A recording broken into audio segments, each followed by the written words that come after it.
जिल्ह्यात पेट्रोल व डिझेलचा पुरेसा साठा उपलब्ध असतानाही सोशल मीडियावर पसरलेल्या अफवामुळे नागरिकांनी पेट्रोल पंपावर मोठ्या प्रमाणात गर्दी केली आहे। या पार्श्वभूमीवर प्रशासनाने तातडीने कडक निर्णय घेत पेट्रोल भरण्यावर मर्यादा लागू करण्याचा आदेश जाहीर केला आहे। जिल्हा पुरवठा अधिकारी यांनी दिलेल्या आदेशानुसार दुचाकी वाहनांना जास्तीत जास्त 200 रुपयापर्यंत आणि चारचाकी वाहनांना 2000 रुपयापर्यंतच इंधन देण्यात येणार आहे।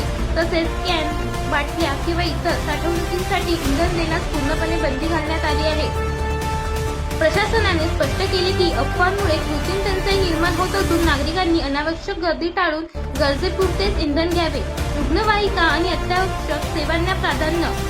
रुग्णवाहिका व इतर अत्यावश्यक सेवांशी संबंधित वाहनांना प्राधान्याने इंधन पुरवठा करण्यात येणार आहे। तसेच प्रत्येक पेट्रोल पंपाने दररोज साठा व विक्रीची माहिती फलकावर दर्शवणे बंधनकारक करण्यात आले आहे। आदेश मोडल्यास कडक कारवाई। या आदेशाचे उल्लंघन करणाऱ्यावर जीवनावश्यक वस्तू अधिनियम 1955 अंतर्गत कडक कारवाई केली जाणार असल्याचा इशाराही प्रशासनाने दिला आहे। नागरिकांना आवाहन, घाबरू नका, साठा पुरेसा आहे असे सांगत प्रशासनाने नागरिकांना अफवांवर विश्वास न ठेवण्याचे आणि शिस्त पाळण्याचे आवाहन केले आहे।